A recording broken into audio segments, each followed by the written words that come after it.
Hello, you have a prepaid call from Keith Jesperson, Bruce Davis, Patton Clark, Robert Bardo. What's your friend?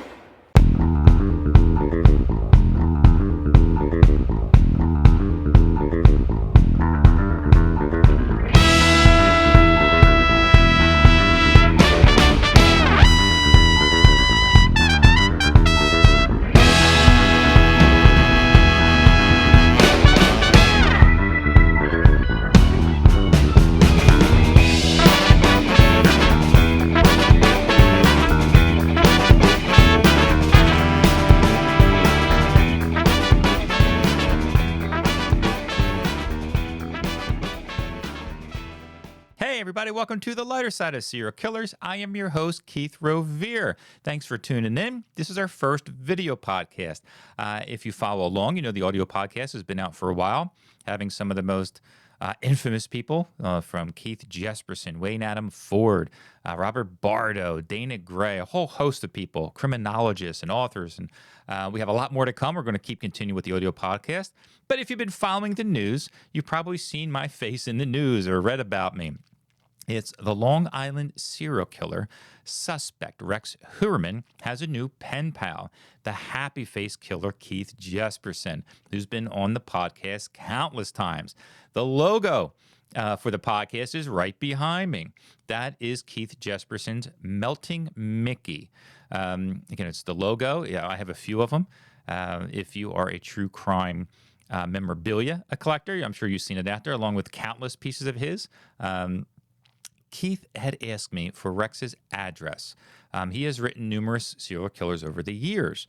Wayne Adam Ford, who was just on the audio podcast, talked about that. They connected. There was a long-haul truck driver also.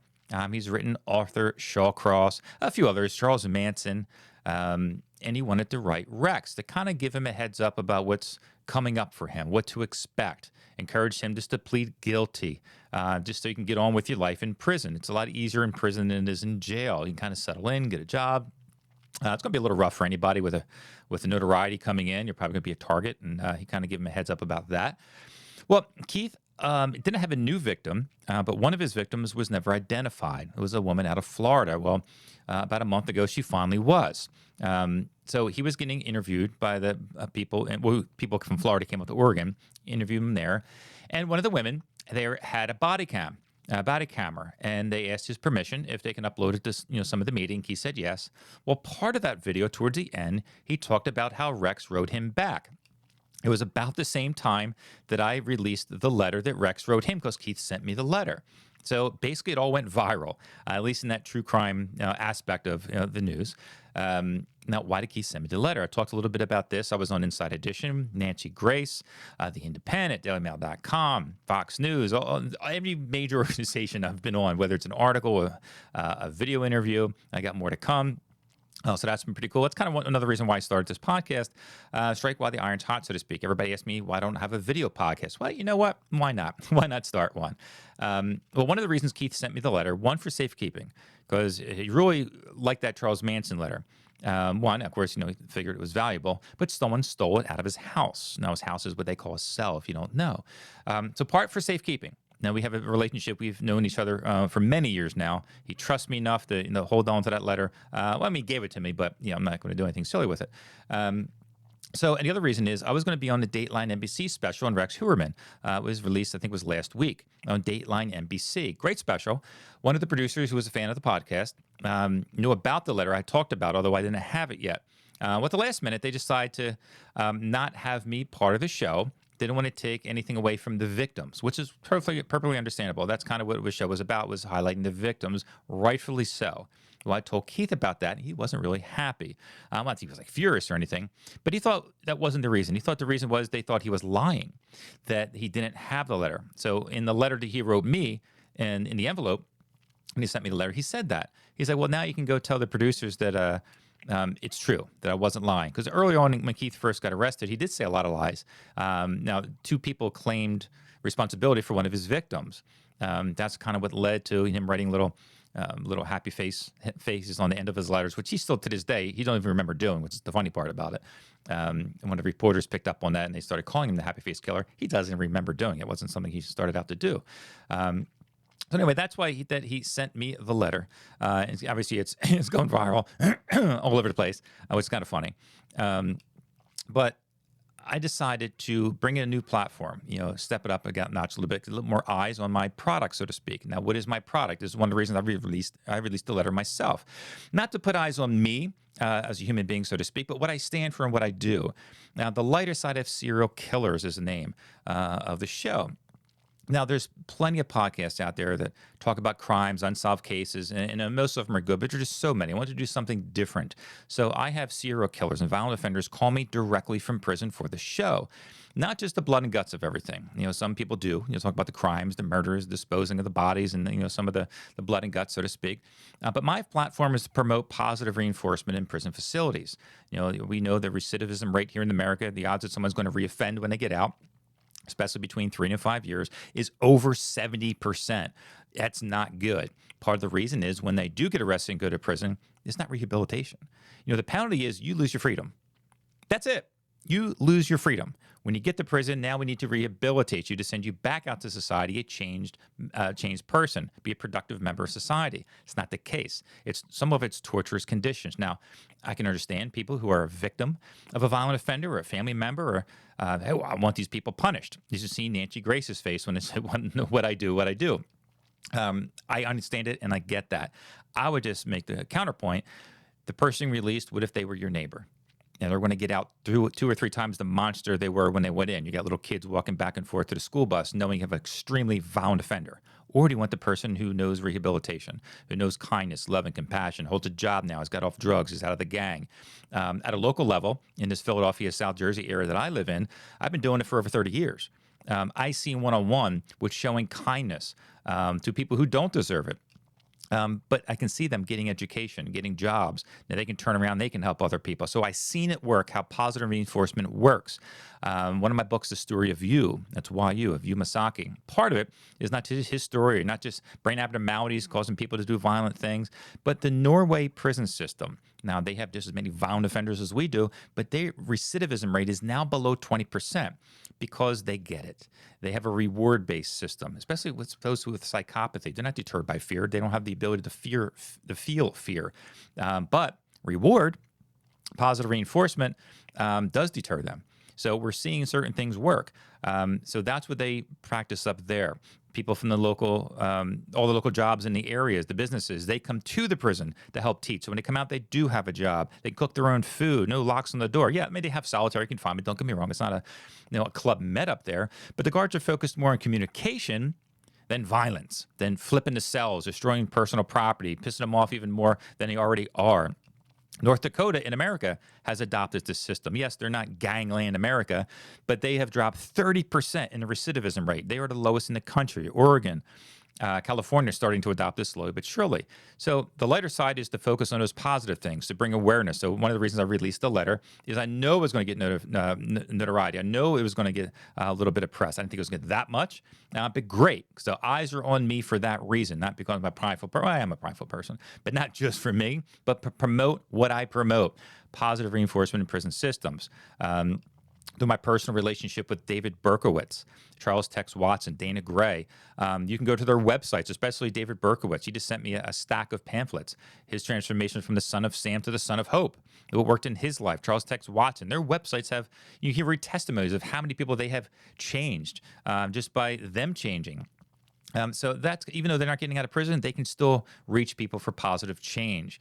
So that's kind of why I do what I do. Now on the video platform, we're seeing video chats, my one-on-one video chats with some of these people. Wayne Adam Ford just agreed to come on. It's just only been a couple days I decided to do this. I hope you like the intro. I worked a lot on that intro. I hope you dig that. That's some music that I've written too. The intro to my audio podcast is something I wrote too. I hope you dig that.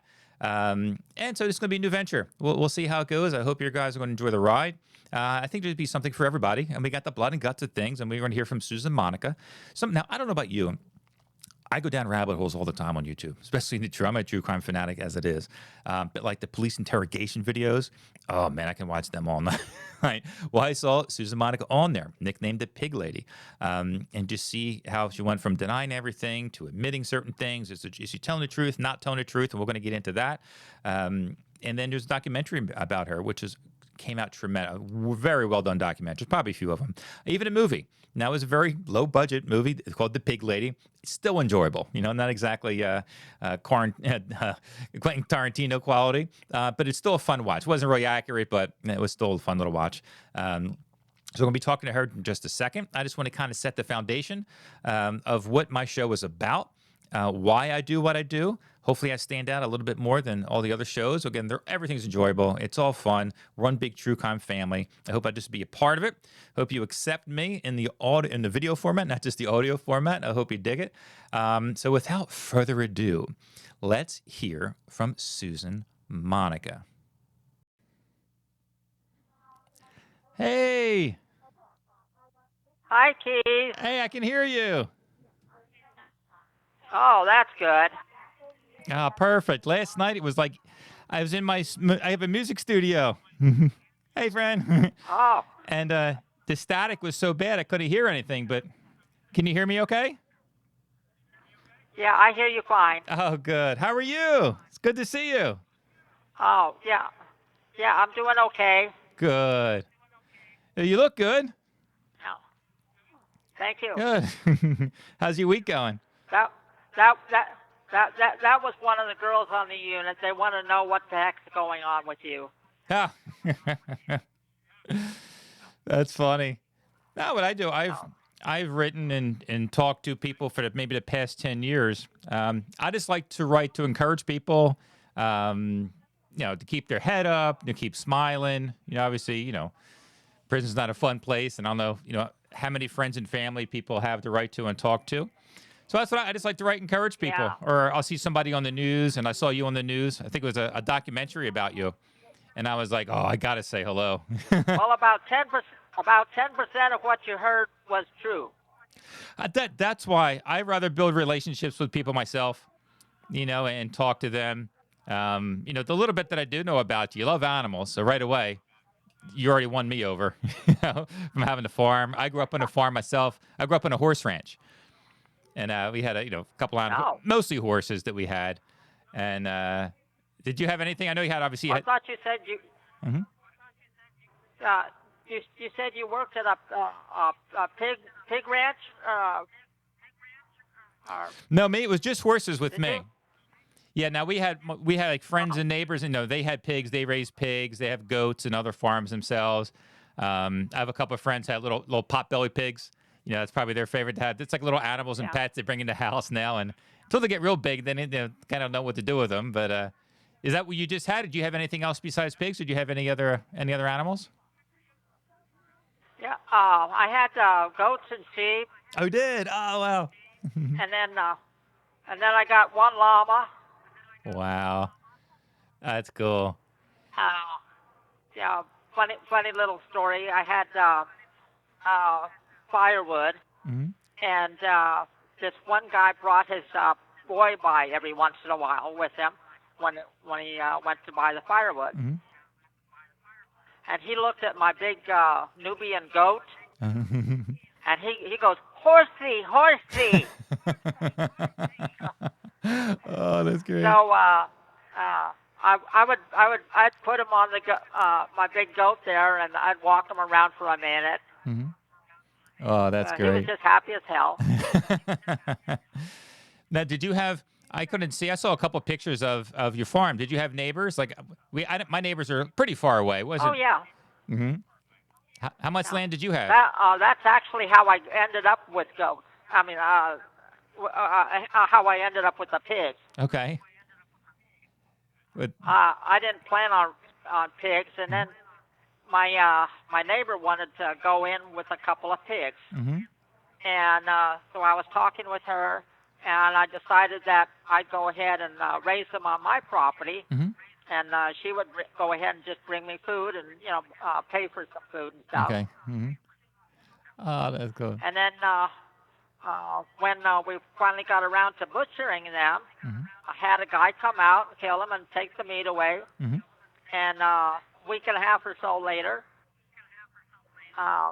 he brought it all back, nice and wrapped up in packages and everything. Yeah. Mm-hmm. And I swear I had never tasted meat like that in my life. It wasn't until a couple of years later that I found out that commercially they take a hose and flush out the blood. Okay. So that's why they call it the white meat. Gotcha. Mm-hmm. But the blood gives it flavor. Oh, really? Okay. I didn't know that. Oh yeah. Because they're definitely delicious. Homegrown and store bought is two different things. Well, I can imagine.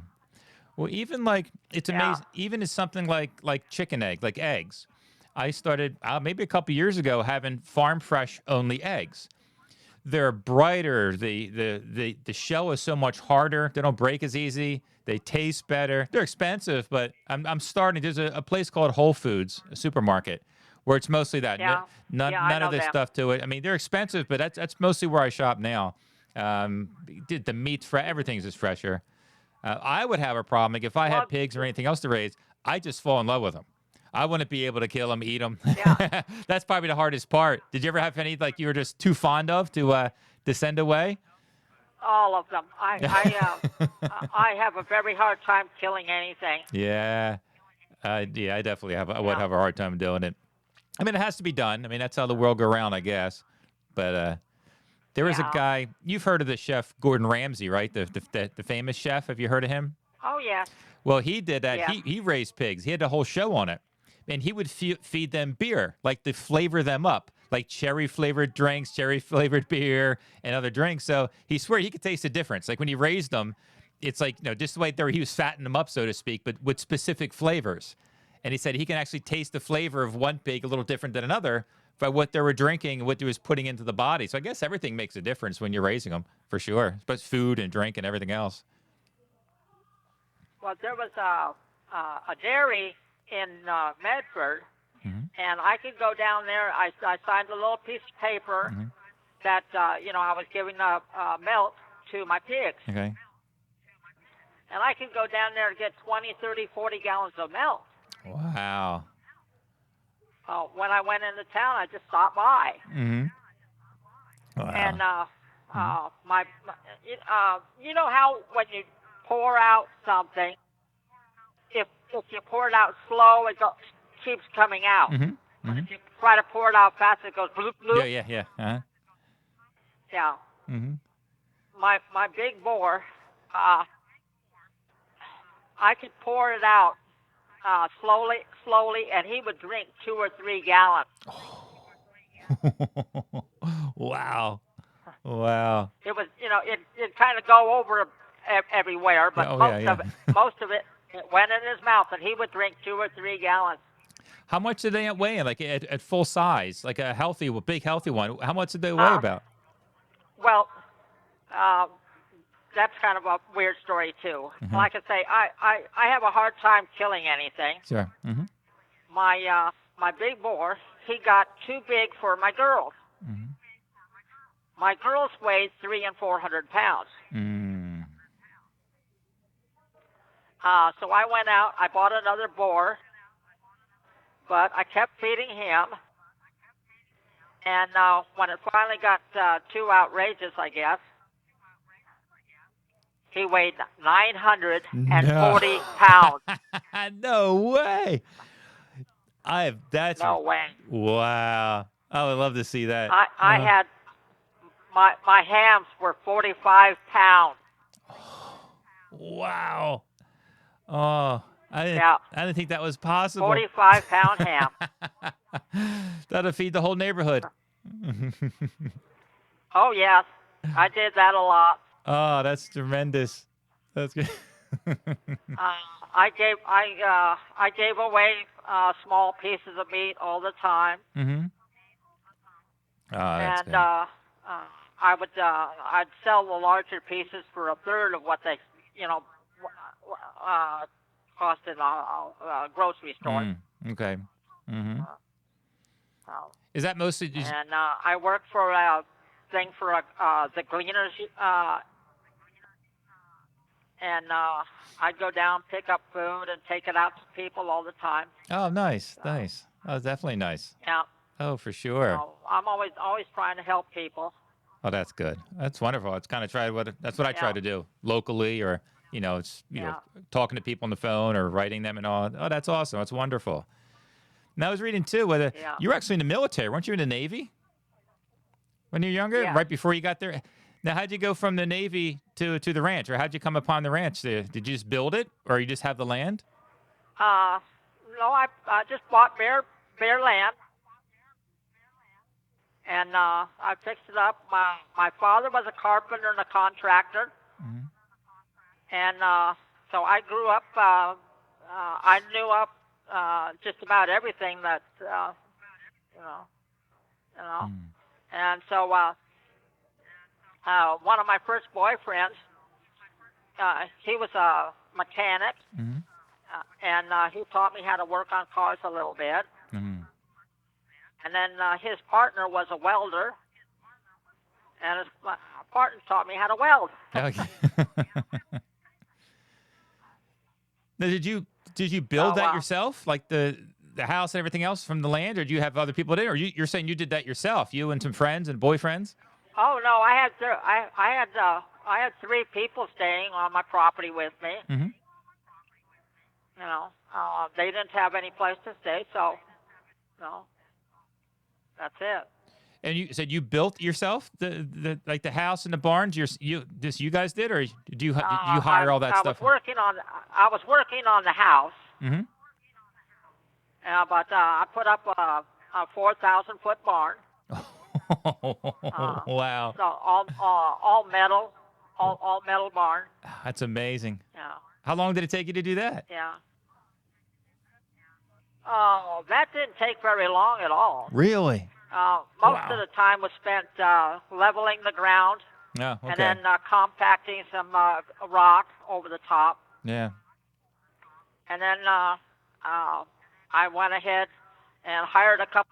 After I had gotten all the forms, set up, Mm-hmm. I just hired a couple of people to come out and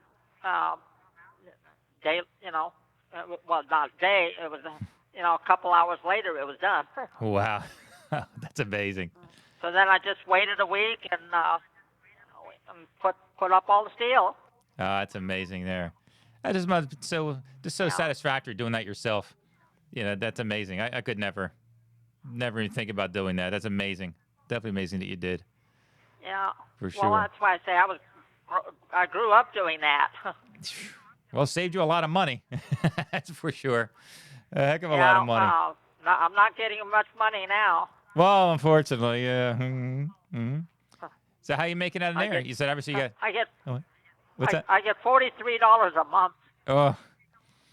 And a candy bar is $1.50. I was going to say with commissary, it's probably a little expensive in there, but how's the food there? How's like the normal food and commissary okay there and the food, or is it not too good? If I was paying for it, most meals I would not pay a quarter. That's a shame. If you read the menus that are here, Mm-hmm.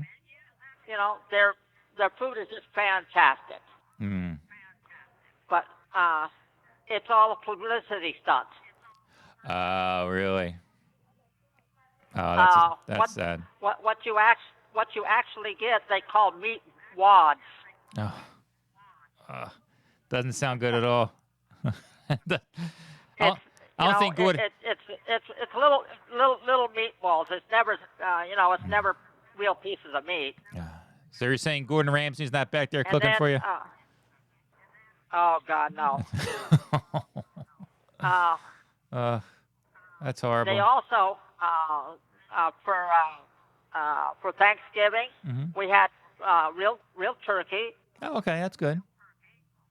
Mm-hmm. And if they had left it in the oven for 2 more minutes, it would have been jerky. Oh, oh no. That's horrible. I mean, some facilities, I know There's some in Arizona that I know that they showed me pictures. I don't know how they got it, maybe on a cell phone or something. On the bag it said, "Not for human consumption." It's called the Red Death. We have that here. Yep, that's what We they have make. that here. That's what they make the dog food from. Not even the good dog food, like the bad, like Alpo, like not even the healthy dog food. The bad, and that's it's like Yeah. surprise meat, mystery meat, Red Death. I was like, ugh. And it's a shame because the state gets so much per inmate. They might get like $50,000 a year, or $70,000 a year to house them. Yet the food's horrible, the conditions are horrible. I mean, that's part of what I do. I bring awareness to that. It's just horrible in so many. Now, some facilities are a little better than others, but you're right. I've seen some menus on a few places that look really like, wow, they're eating pretty good. And then you talk to them, and you're like, no, that's we're not getting any of that. Not even close. Yeah. No. Just the other day we had jambalaya. Okay. Mm-hmm. Okay. Mm-hmm. And jambalaya is shrimp, fish, Sure. a little bit of sausage. Yeah. No, we get a little bit of sausage and noodles. Oh, it's like Hamburger Helper. That's what it sounds like. Hamburger helper would be nice. This is horrible. Ugh. How's your you have some friends there? Obviously, you had a friend stop by earlier back there. You got a few friends there you can really talk to and trust and hang out there with? It's kind of hard for me. What do I want to say? I've never been in trouble in my life. Mm. Mm-hmm. This detective came out investigating this missing person. Mm-hmm. The guy that was missing, he stayed on my property. Mm-hmm. His son had called me a couple of weeks before I found his body Mm-hmm. and said he thought his father was dead. Mm. And then I went down to the barn, and pigs are very smart. Mm-hmm. They know in the morning when I'm going to feed them, they know where to go. Mm-hmm. So I came down in the morning, and they were out in the middle of the yard, and they were just standing around. I didn't know what they were doing. So I grabbed my little stick. I never went in the yard without a stick. Mm-hmm. So I get in there, and I see this guy who was he was staying on my land also, Mm-hmm. and his guts were gone. Oh no.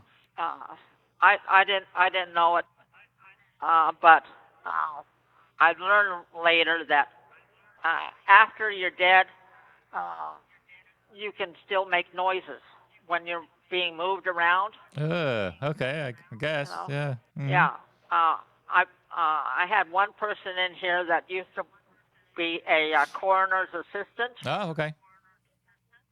and she said that when you pick up a body and put it on the table to examine it, a lot of times it'll go, ugh. Oh. Or, I would freak. I would go crazy. Just a little bitty moan or something. Yeah. Mm-hmm. So anyway, I saw him, like I said, completely disemboweled. Mm-hmm.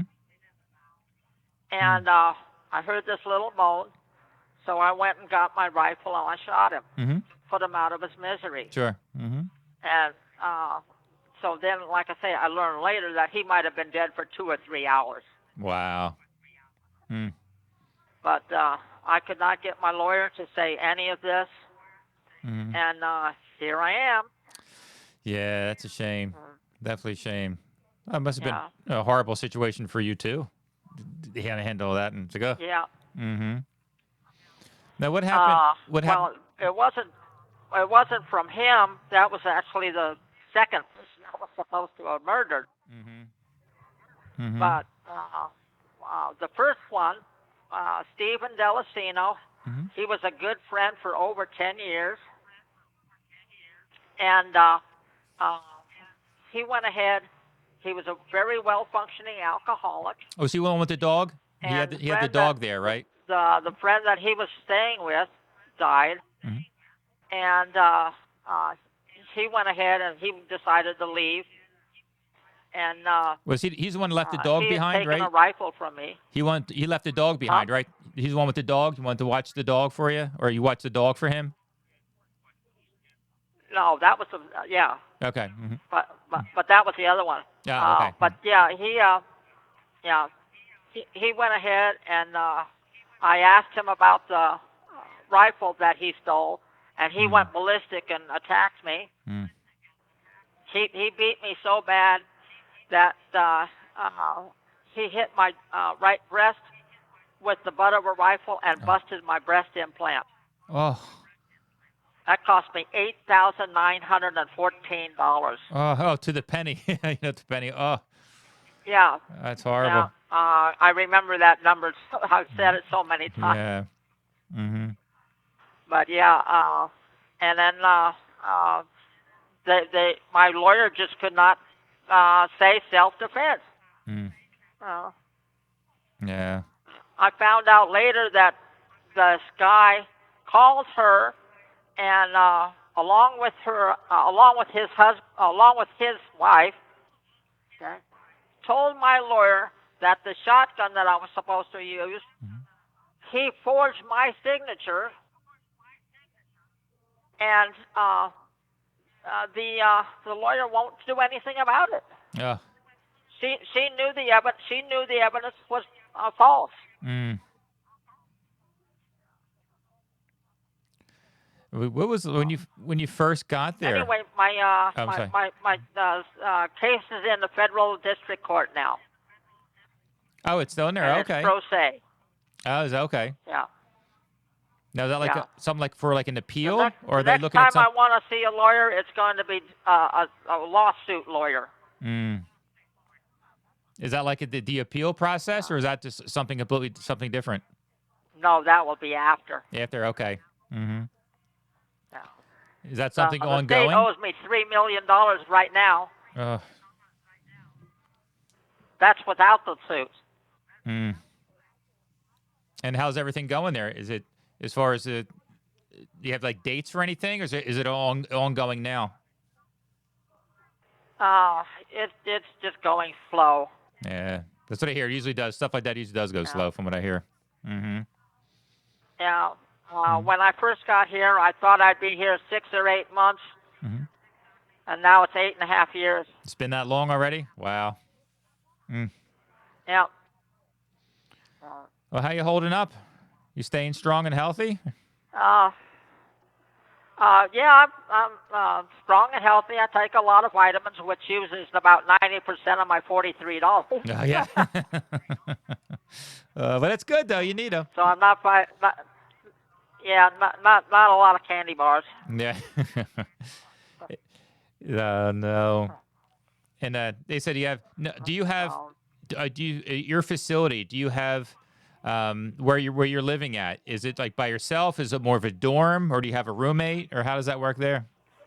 Right now I'm by myself. Okay. Mm-hmm. Yeah. Do you rather be by yourself, or do you rather have somebody with you?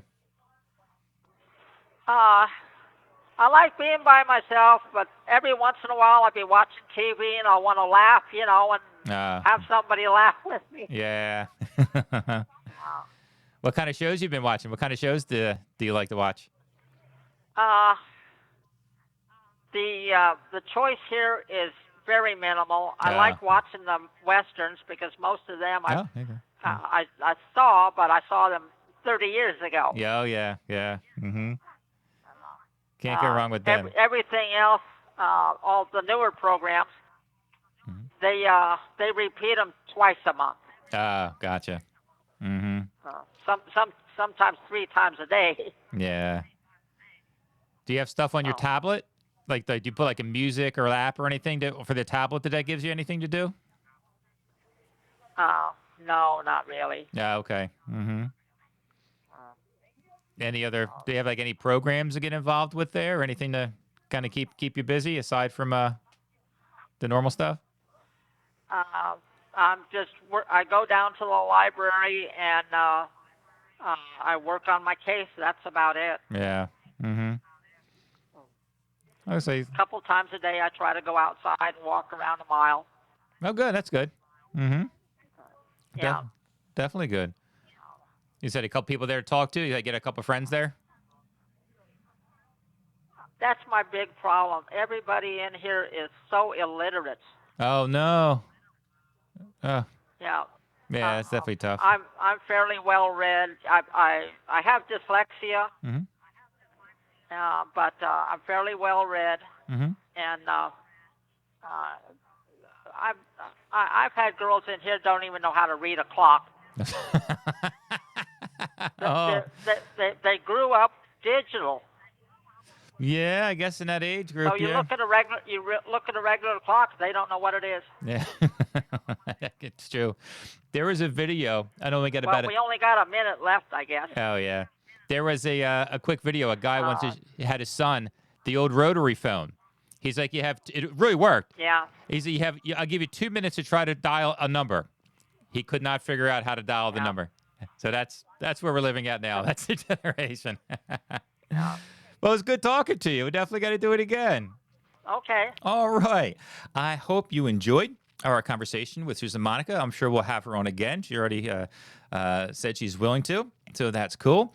And again, I am not the kind of person who's going to badger somebody. Well, what about this? What about this? Are you really telling the truth? Are you lying? I'm giving people a platform. Now, I'll let the listener, the viewer decide if they're telling the truth, not telling the truth about certain things. If someone wants to come on here and proclaim their innocence, I'm going to give them that platform. You know, I'm not a detective. I'm just giving them the platform to say and let you enjoy what they say.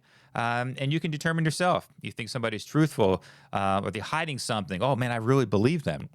I had Charles Chase Merritt on my audio podcast recently, a two-parter. It was so long, from the Two Shallow Graves documentary on Netflix, which was tremendous.